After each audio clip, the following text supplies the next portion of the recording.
उन्हां लोकां नूं महाराज उपदेश देना चाहुंदे सन ਜਿਹੜੇ केवल एकांत वस का पखंड करते सन।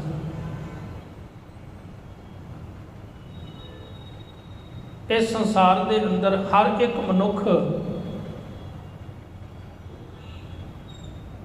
वो दुनिया दीयां सुख सहूलतां, दुनिया के साधन जिहड़े वो हासिल करना चाहुंदा है। मेरे कोल चंगा घर होवे, चंगा परिवार होवे, चंगा मान सत्कार होवे, चंगी दौलत, चंगी कार, हर एक दुनिया की सुख सहूलत मेरे कोल होवे। ये ख्वाहिश जदों लालसा बनती तो मनुख की भज दौड़ शुरू हो जाती है। फिर मनुख इन्ना दौड़ता है, इन्ना भजदा है कि दौड़दिया दौड़दिया इहदे कोल वो दुनिया दीयां सुख सहूलतां ते आ जांदियां ने। पर फिर मनुख दौड़दिया दौड़दिया ये महसूस करता है भी जिन्हां चीज़ों वास्ते अज तक दौड़ता रहा उन्हां चीज़ों तो मिलिया होया सुख हमेशा नहीं, कुछ समय वास्ते है। मनुख ने फिर एकांत की तलाश करनी शुरू की। पहला कुछ भी नहीं सी ते उदों लालसा जागी भी कुछ होवे ते सुखी होवांगा। जदों बहुत कुछ हो गया फिर एकांत की तलाश शुरू हो गई। फिर पहाड़ों में जाता है, सैर करने वास्ते जाता है, पिकनिक ते जाता है, बहाना कोई भी होवे, पर इहदे पिछे इक्को ही लालसा काम करदी भी हुण मैं सुखी होवां। और सच जाणिओ गुरमत ने मनुख नूं बड़ा सोहना उपदेश दिता है। महाराज ने आखिया भी तू संसार दे विच इस तरह रहना है जिवें एक मेहमान रहिंदा है। हुण मेहमान भी आउंदा है, वो सारियां वस्तुआं सारियां चीज़ां वरतदा है घर दीयां, पर कदी मेहमान उन्हां वस्तुआं दा भार सिर ते चुक के नहीं रखदा। उहनूं इस चीज़ का पता है भी ये चीज़ां मेरियां नहीं, कुछ समय वास्ते ये सहूलतां ये चीज़ां जिहड़ियां ने मैनूं प्राप्त होईयां ने सिर्फ वरतन वास्ते, फिर मैं चले जाना है, ये सदीव मेरे कोल नहीं रहनी। हुण गुरु पातशाह जी ने मनुख नूं इस तरह समझाया भी संसार दे विच मेहमान दे वांगू रह, दुनिया दे सारियां चीज़ां दी वरतों कर, पर उन्हां दा भार अपने सिर ते रख के अपने मन ते उन्हां चीज़ां दा बोझ रख के ना जीवन बतीत कर। जिवें एक मेहमान कुछ समा रुक के आराम करके फिर चला जाता है, इस तरह तू भी दुनिया अंदर मेहमान वांगू रह ते अपना जीवन बतीत कर। सतगुर सच्चे पातशाह जी ने रब्बी बाणी अंदर बड़ी कृपा की। धन गुरु गुरु अर्जन देव महाराज पातशाह जी सुखमणी साहब की बाणी में समझाते हैं। गुरदेव का पावन बचन है, बिरख की छाया स्यों रंग लावै, ओ बिनसै ओ मन पछतावै। जे कोई मनुख दरखत की छां नाल प्यार पा के बैठ जावे तो माफ़ करना वो मनुख के पल्ले सिवाय पछतावे के होर कुछ नहीं रहेगा। क्योंकि जिहड़ी दरखत की छां है वो सदा एक थां ते नहीं रह सकती। इस तरह ही आ दुनिया के जिहड़े पदार्थ ने ना, जिहड़ी माया है एक ही है, ये परमात्मा की छां है, ये माया छां है और ये छां सदीव नहीं रहनी। गुरु अर्जन देव महाराज जी आखते ने बिरख की छाया स्यों रंग लावै, ओ बिनसै ओ मन पछतावै, जो दिसै सो चालन हार, लपट रहे हो तै अंध अंधार। पर बंदा जफा मार के इस तरह पिया हुआ है, सदीव कुछ भी नहीं रहना इहदे कोल। पर यह रह इस तरह रहा है भी जिवें सदा ही इन्हां चीज़ां ने मेरे नाल रहना। महाराज आदि ने कितनी वड्डी मूर्खता है, बटाऊ स्यों जो लावे ने ताको हाथ ना आवे के। जे कोई बंदा किसी मुसाफिर नाल प्यार कर लग जाए तो गुरु पातशाह जी आखते ने उस बंदे के हाथ की आवेगा। क्यों? क्योंकि मुसाफिर ने कुछ समा रुकना है फिर चले जाना, उन्हें सदा नाल नहीं रहना। ਤਾਂ ਗੁਰੂ ਪਾਤਸ਼ਾਹ ਜੀ ਨੇ ਆਖਿਆ ਵੀ ਸੰਸਾਰ ਦੇ ਵਿੱਚ ਰਹਿਣਾ ਹੈ, ਪਰ ਇਹ ਮਨ ਵਿੱਚੋਂ ਭੁਲੇਖਾ ਕੱਢ ਦੇਵੀਂ ਵੀ ਸ਼ਾਇਦ ਸੰਸਾਰ ਨੂੰ ਛੱਡ ਕੇ ਇਕਾਂਤ ਵਿੱਚ ਜਾਇਆ ਕਿਤੇ ਮੈਂ ਸੁਖੀ ਹੋ ਜਾਵਾਂਗਾ। ਨਹੀਂ, ਕਈ ਵਾਰੀ ਬੰਦਾ ਧਰਮੀ ਲੋਕਾਂ ਨੂੰ ਵੇਖ ਕੇ ਭੁਲੇਖਾ ਖਾ ਜਾਂਦਾ ਏ ਵੀ ਧਰਮੀ ਲੋਕ ਜਿਹੜੇ ਜੰਗਲਾਂ ਤੇ ਬੇਲਿਆਂ ਵਿੱਚ ਗਏ, ਜਿਹੜੇ ਪਹਾੜਾਂ ਤੇ ਚਲੇ ਗਏ, ਸ਼ਾਇਦ ਉਹ ਬੜੇ ਸੁਖੀ ਹੋਣਗੇ। ਮਨੁੱਖ ਦੇ ਅੰਦਰ ਇਹ ਵੀ ਵਿਚਾਰ ਆ ਜਾਂਦੀ ਵੀ ਜਿਹੜੇ ਜੋਗੀ ਲੋਕ ਸਨ, ਜਿਹੜੇ ਸੰਨਿਆਸੀ ਲੋਕ ਸਨ, ਜਿਹੜੇ ਤਿਆਗੀ ਅਖਵਾਉਂਦੇ ਸਨ, ਉਹਨਾਂ ਨੇ ਪਰਿਵਾਰ ਨੂੰ ਛੱਡ ਦਿੱਤਾ, ਉਹਨਾਂ ਨੇ ਗ੍ਰਸਤ ਨੂੰ ਛੱਡਿਆ, ਉਹਨਾਂ ਸੰਸਾਰ ਦੇ ਸਾਧਨਾਂ ਨੂੰ, ਘਰ ਪਰਿਵਾਰ ਨੂੰ ਛੱਡਿਆ ਤੇ ਉਹ ਜੰਗਲਾਂ ਵਾਲੇ ਪਾਸੇ ਚਲੇ ਗਏ। ਉਹਨਾਂ ਨੇ ਸਮਝਿਆ ਵੀ ਸ਼ਾਇਦ ਬਹੁਤ ਸੁਖੀ ਹੋਣਗੇ। ਪਰ ਗੁਰੂ ਪਿਆਰ ਵਾਲਿਓ, ਬੜਾ ਪਿਆਰਾ ਬਚਨ ਰੱਬੀ ਬਾਣੀ ਅੰਦਰ ਬਾਬਾ ਫਰੀਦ ਜੀ ਨੇ ਕੀਤਾ ਹੈ। ਤੇ ਬਾਬਾ ਫਰੀਦ ਜੀ ਆਖਦੇ ਨੇ, ਫਰੀਦਾ ਜੰਗਲ ਜੰਗਲ ਕਿਆ ਭਵੇਂ ਵਣ ਕੰਡਾ ਮੋੜੇ। ਜੰਗਲਾਂ ਦੇ ਵਿੱਚ ਕੀ ਭੌਂਦਾ ਫਿਰਦਾ ਹੈ, ਕੀ ਕੰਡਿਆਂ ਨੂੰ ਲਤਾੜਦਾ ਫਿਰਦਾ ਹੈ। ਵਸੀ ਰੱਬ ਹਿਆਲੀ ਹੈ, ਜੰਗਲ ਕਿਆ ਢੂੰਡੇ। ਰੱਬ ਤੇਰੇ ਅੰਦਰ ਵਸਦਾ ਹੈ ਤੇ ਰੱਬ ਨਾਲ ਜੁੜਿਆ ਹੀ ਅਸਲ ਸੁੱਖ ਮਿਲਦਾ ਹੈ। ਤੇ ਤੂੰ ਜੰਗਲਾਂ ਵਿੱਚ ਬਾਹਰ ਰੱਬ ਨੂੰ ਲੱਭਦਾ ਫਿਰਦਾ ਹੈ, ਤੂੰ ਜੰਗਲਾਂ ਵਿੱਚ ਭੌਂਦਾ ਫਿਰਦਾ ਹੈ, ਪਹਾੜਾਂ ਨੂੰ ਗਾਉਂਦਾ ਫਿਰਦਾ ਹੈ। ਪਿਆਰਿਆ, ਜੇ ਤੂੰ ਸੁਖੀ ਹੋਣਾ ਚਾਹੁੰਦਾ ਹੈ ਤੇ ਤੂੰ ਸੰਸਾਰ ਵਿੱਚ ਰਹਿੰਦਾ ਹੋਇਆ ਵੀ ਸੁਖੀ ਹੋ ਸਕਦਾ ਹੈ। ਇੱਕ ਪਰਿਵਾਰ ਵਿੱਚ ਦੋ ਬੱਚੇ ਜਦੋਂ ਵੱਡੇ ਹੋਏ, ਇੱਕ ਫਕੀਰ ਬਣ ਗਿਆ ਤੇ ਇੱਕ ਜਿਹੜਾ ਉਹ ਕਾਰੋਬਾਰੀ ਸੰਸਾਰੀ ਅਮੀਰ ਬਣ ਗਿਆ। ਦੋਨੋਂ ਦੇ ਰਸਤੇ ਵੱਖਰੇ ਵੱਖਰੇ ਨੇ। ਹੁਣ ਇੱਕ ਮਨੁੱਖ ਕੋਲ ਚੰਗਾ ਘਰ ਹੈ, ਦੂਸਰਾ ਫਕੀਰ ਦੇ ਕੋਲ ਚੰਗਾ ਡੇਰਾ ਸੀ। ਇੱਕ ਹੈ ਜਿਹਦੇ ਕੋਲ ਕੀਮਤੀ ਕੱਪੜੇ ਨੇ, ਇੱਕ ਕੋਲ ਕੀਮਤੀ ਚੋਲਾ ਸੀ। ਇੱਕ ਦੀ ਚੰਗੀ ਤਨਖਾਹ ਸੀ, ਇੱਕ ਦੀ ਚੰਗੀ ਭੇਟਾ ਸੀ। ਇੱਕ ਨੂੰ ਇਸ ਗੱਲ ਦਾ ਮਾਣ ਸੀ ਕਿ ਦੁਨੀਆ ਵਿੱਚ ਸੁੱਖ ਸਹੂਲਤਾਂ ਮੇਰੇ ਕੋਲ ਜ਼ਿਆਦਾ ਨੇ। ਇੱਕ ਨੂੰ ਇਸ ਚੀਜ਼ ਦਾ ਮਾਣ ਸੀ ਵੀ ਮੇਰੇ ਕੋਲ ਮਾਣ ਵਡਿਆਈ ਜ਼ਿਆਦਾ ਹੈ। ਇੱਕ ਨੂੰ ਇਸ ਚੀਜ਼ ਦਾ ਮਾਣ ਸੀ ਕਿ ਮੇਰੇ ਕੋਲ ਪਰਿਵਾਰ ਦਾ ਸੁੱਖ ਹੈ ਤੇ ਦੌਲਤ ਦਾ ਸੁੱਖ ਹੈ। ਤੇ ਦੂਜੇ ਨੂੰ ਇਸ ਗੱਲ ਦਾ ਮਾਣ ਸੀ ਵੀ ਮੇਰੇ ਕੋਲ ਕਿੰਨੇ ਚੇਲੇ ਨੇ, ਮੇਰਾ ਕਿੰਨਾ ਵੱਡਾ ਆਸ਼ਰਮ, ਕਿੰਨਾ ਵੱਡਾ ਡੇਰਾ। ਇਤਫਾਕ ਕਿਸੇ ਸਮਾਗਮ ਤੇ ਦੋਵੇਂ ਇਕੱਠੇ ਹੋ ਗਏ, ਹੈ ਭਰਾ ਹੀ ਸਨ।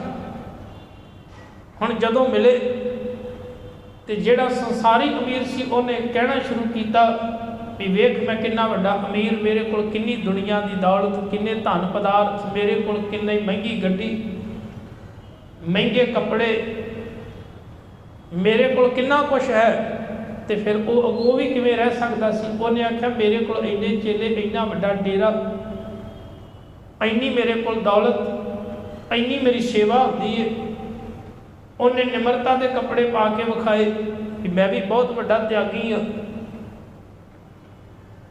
ਇੱਕ ਦੂਜੇ ਦੇ ਅੰਦਰੋਂ ਹੰਕਾਰ ਸਪਸ਼ਟ ਨਜ਼ਰ ਆ ਰਿਹਾ ਸੀ, ਫਰਕ ਕੁਛ ਵੀ ਨਹੀਂ ਸੀ, ਸਿਰਫ ਚੀਜ਼ਾਂ ਬਦਲੀਆਂ ਸਨ, ਹੰਕਾਰ ਉਹੀ ਸੀ। ਔਰ ਇੱਕ ਗੱਲ ਹੋਰ ਯਾਦ ਰੱਖਣਾ, ਜਦੋਂ ਕਿਸੇ ਚੀਜ਼ ਦੀ ਪਕੜ ਹੁੰਦੀ ਹੈ, ਕੋਈ ਚੀਜ਼ ਹਾਸਲ ਹੋ ਜਾਂਦੀ ਹੈ, ਉਸ ਚੀਜ਼ ਨਾਲ ਹਉਮੈ ਜੁੜ ਜਾਂਦੀ ਵੀ ਆਹ ਮੇਰੀ ਚੀਜ਼ ਹੈ। ਹੁਣ ਜਿੱਥੇ ਜਿਸ ਚੀਜ਼ ਨਾਲ ਹਉਮੈ ਜੁੜ ਗਈ, ਫਿਰ ਇੱਕ ਡਰ ਵੀ ਪੈਦਾ ਹੋ ਜਾਂਦਾ। ਉਹ ਕੀ ਵੀ ਇਹ ਕਿਤੇ ਮੇਰੇ ਤੋਂ ਦੂਰ ਨਾ ਚਲੀ ਜਾਵੇ, ਇਹ ਖੋਹ ਲਈ ਨਾ ਜਾਵੇ, ਇਹ ਚੀਜ਼ ਮੇਰੇ ਤੋਂ ਕਿਤੇ ਦੂਰ ਨਾ ਹੋ ਜਾਵੇ ਜਿਹੜੀ ਮੈਂ ਇਹ ਮਿਹਨਤ ਕਰਕੇ ਪ੍ਰਾਪਤ ਕੀਤੀ ਹੈ। ਇੱਕ ਤੇ ਉਹਦਾ ਹੰਕਾਰ ਤੇ ਦੂਜਾ ਉਹਦਾ ਅੰਦਰੋਂ ਦੁੱਖ, ਉਹਦੀ ਮਮਤਾ, ਉਹਨੂੰ ਦੂਰ ਜਾਣ ਲੱਗਿਆ ਅੰਦਰੋਂ ਦੁੱਖ ਲੱਗਦਾ ਹੈ। ਹੁਣ ਉਹਨਾਂ ਦੋਹਾਂ ਵਿੱਚ ਫਰਕ ਕੁਛ ਵੀ ਨਹੀਂ ਸੀ, ਪਰ ਇੱਕ ਫਕੀਰ ਅਖਵਾਉਂਦਾ ਸੀ, ਇੱਕ ਅਮੀਰ ਅਖਵਾਉਂਦਾ ਸੀ। ਕਹਿੰਦੇ ਜਦੋਂ ਆਪਸ ਦੇ ਵਿੱਚ ਇਸ ਤਰ੍ਹਾਂ ਬਹਿਸ ਕਰ ਰਹੇ ਸਨ, ਗੱਲਬਾਤ ਕਰ ਰਹੇ ਸਨ, ਫਕੀਰ ਦਾ ਇੱਕ ਚੇਲਾ ਉੱਠਿਆ, ਉਹਨੇ ਆਖਿਆ ਬਾਬਾ ਜੀ ਮੈਨੂੰ ਛੁੱਟੀ ਦਿਓ, ਮੈਂ ਘਰ ਜਾਵਾਂ। ਉਹ ਹੈਰਾਨ ਹੋ ਗਏ, ਉਹ ਬੜਾ ਨਜ਼ਦੀਕੀ ਸੀ। ਕਹਿਣ ਲੱਗੇ ਵੀ ਤੂੰ ਕਿਉਂ ਘਰ ਜਾਣਾ? ਉਹ ਕਹਿੰਦਾ ਮੈਂ ਆਇਆ ਤੇ ਇਕਾਂਤ ਲੱਭਣ ਵਾਸਤੇ ਸਾਂ, पर तुहाडे अंदर नूं जदों वेखिया ते रब दी ते कोई गल ही नहीं, ना रब दे घर दी गल ना कोई रब दी गल। इत्थे तां सिर्फ अंदर तुहाडे संसार दी गल चल रही है, इत्थे अपनी हौवे दी गल चल रही है, इत्थे अपनी मान वडियाई दी गल चल रही है, इत्थे रब दे घर दी गल ते चल ही नहीं रही। पहला मैं चंगा सा, संसार विच रहिना सा, सारा दिन काम धंधा करदा सा, सवेरे शाम नाम जपदा सा, रब नाल जुड़िया सा। तुहाडे कोल आके मैनू अज पता लग्या तुहाडे अंदर कोई एकांत नहीं, तुहाडे अंदर कोई परमात्मा दा नाम नहीं, तुहाडे अंदर तां असल विच दुनिया इन्नी, संसार इन्ना, तुहाडे अंदर ते भीड़ किन्नी। सो सतगुरु सच्चे पातशाह जी आखदे ने रब्बी बाणी अंदर, किते ऐसा तो नहीं भी तू आखदा होवे भी मैं धर्मी आ पर तेरे अंदर इन्ना संसार इन्नी भीड़ होवे। तो गुरु पातशाह जी ने सानू सुचेत किया है दोवें पक्ष तो भी संसार में रहिंदियां होइयां तू एकांत में रह सकदा है। दुनिया में इन्ने मनुख नहीं होने जिन्नी एक मनुख के अंदर दुनिया होती है, इन्नी भीड़ अंदर, इन्ने ख्याल, इन्ने विचार, इन्ना वड्डा संसार अंदर चल रहा। सतगुरु गुरु नानक देव महाराज सच्चे पातशाह जी सिद्ध गोष्ठ की बाणी अंदर बड़ी कृपा करते हैं। चरपट नाथ जोगी होया, उन्हें गुरु नानक देव महाराज पातशाह जी को सवाल किया सी, सतगुरु ये संसार जिहड़ा बड़ा विखम है, इनू तरना सौखा नहीं, बड़ा औखा है। इसे करके तो असीं घर परिवार छड्ड के ते जंगलों में आ गए हैं महाराज। जे संसार में रब नूं पाया जाता तो फिर उत्थे रह के ना पा लेंदे। पर तुहाडे कोल की जुगती है, तुहाडे कोल किहड़ा तरीका ढंग है कि संसार में रहिंदियां होइयां परमात्मा की प्राप्ति हो सकती है, वो जुगती सानू भी दसो। गुरु नानक देव महाराज पातशाह जी ने वो जुगती दसी सी भी संसार में रहिंदियां होइयां बंदा एकांत में किवें रह सकदा है, कि बाहर किन्नी भी भीड़ क्यों ना होवे, मनुख बैठा होवे पर अंदरों एकांत में होवे। ते गुरु नानक देव महाराज सच्चे पातशाह जी ने चरपट नाथ दे सवाल का जवाब दिता। उन्हें पहला सवाल किया, दुनिया सागर दुत्तर कहिए क्यों कर पाइए पारो।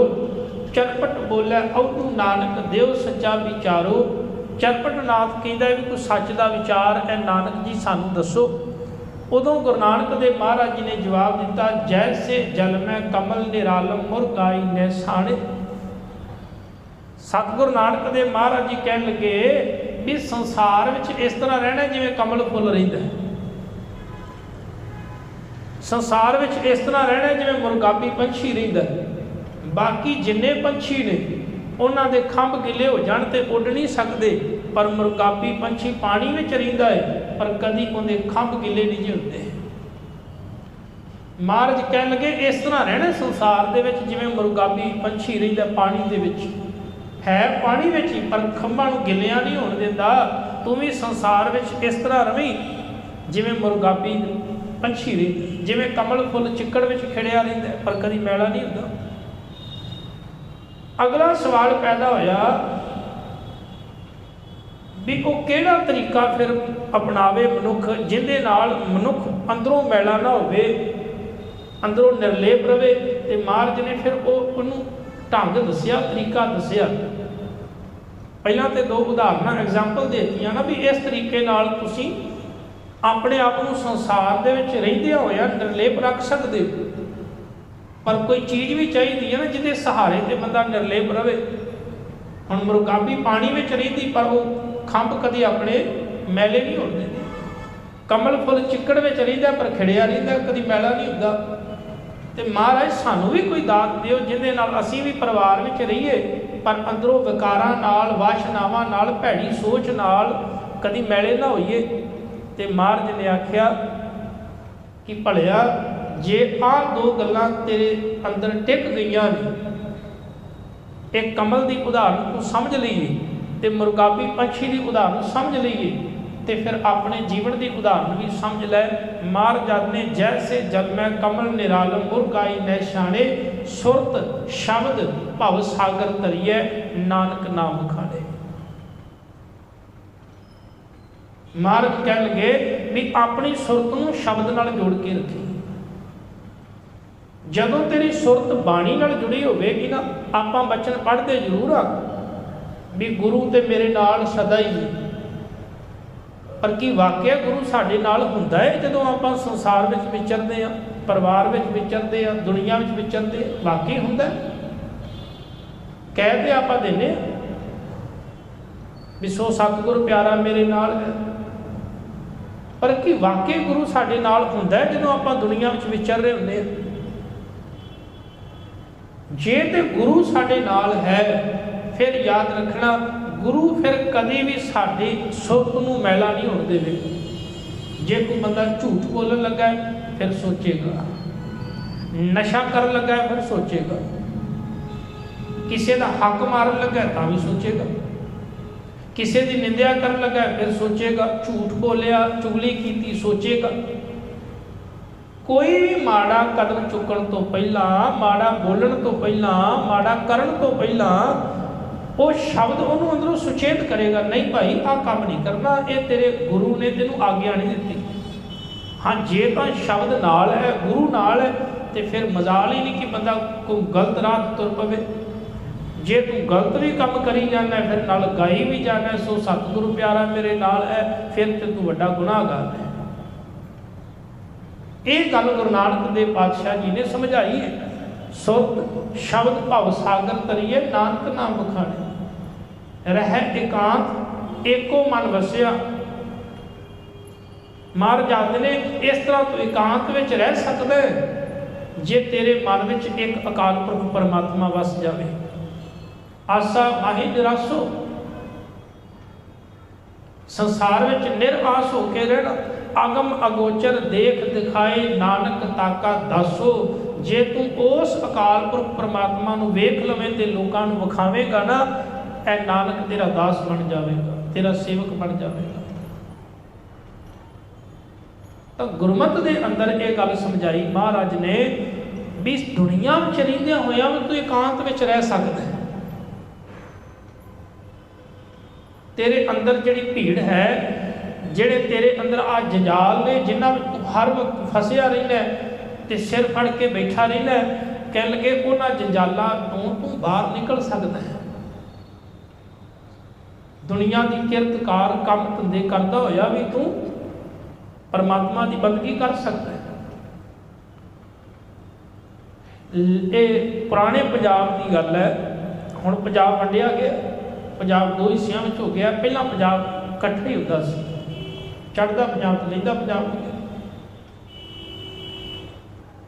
एक निक्के जे नगर दे विच एक मुनशी रहिंदा है, नथू राम करके नाम। हुण मुनशी सी, माया भी चंगी सी, दौलत भी चंगी सी, घर में सुख सहूलतां भी चंगियां सी। उनका बेटा नौजवान सी ते उनके बेटे नूं बड़ा चाह हुंदा सी सेवा करन दा। उन्हें रोज़ सेवा करनी, ते सेवा भी किस तरीके की करनी भी जिहड़े उन्हां समयां विच अमीर लोग हुंदे सन ना, वो अपना समान चुकाउण वास्ते ਜਿਹੜੇ आम जिवें आपां वेखदे आ रेलवे स्टेशनां ते कुली हुंदे ने, समान चुक के ते रख के आउंदे ने, फिर बाद च कुछ पैसे दे दिंदे ने। इस तरह विगारी होया करदे सन। वो बेचारे उन्हां दा समान चुक के दूजी थां ते रख के आउणा ते कुछ पैसे मिल जाते सन, गुजारा करते सन। वो नौजवान मुंशी नाथू राम का पुत्र, उन्हें की करना, वो वेखना भी बेचारे समान चुक के ले जाते हैं, कईयां तो नहीं सी चुकया जाता, ज़्यादा भार होना। नौजवान ने जाके उस गरीब की मदद करनी, समान चुक के सुट के आना, पर पैसा कोई ना लेना। लोगों में चर्चा हो गई। एक दिन किसी ने जाके ने बाप को कह दिता भी तू इन्ना वड्डा मुंशी, तेरा इन्ना वड्डा काम है, तेरा पुत्र जाके वो गरीबां दा समान नाल, अमीरां दा समान गरीबां नाल चुक के सुट के आउंदा है। तो वो घर दे बड़े निराश हुए ना, अपने पुत्र नूं आख्या, पर पुत्र ने आख्या भी बापू दुनिया के अंदर कई बच्चे ऐसे होंदे ने, लोग उन्होंने कह देंगे भी झल्ला है, तुसीं समझ लो भी मैं तुहाडा झल्ला पुत्र ही, पर मैनू ये सेवा करन दिओ। और नौजवान बच्चे ने इन्नी सेवा करनी, इन्नी सेवा करनी कि एक दिन ऐसा भी समा आया कि दुनिया के इतिहास में उनका नाम आ गया। उस नौजवान को आप भाई कन्हैया जी करके जानते हैं, और भाई कन्हैया जी वर्गे करोड़ों विचों कोई एक ही बनया करते हैं कि जिंदे कोल दौलत होवे, धन पदार्थ होण, पर सेवा की भावना होवे इहो जी कि वो किसी गरीब के नाल लग के इस तरह सेवा करने में तत्पर तैयार हो जान, पर मन में कोई ऐसी लालसा ना होवे, इहो जिहा एकांत साडे अंदर होवे, इहो जी उदासी साडे अंदर होवे, इहनूं असल धर्म कहते हैं। सो सतगुरु नानक देव महाराज पातशाह जी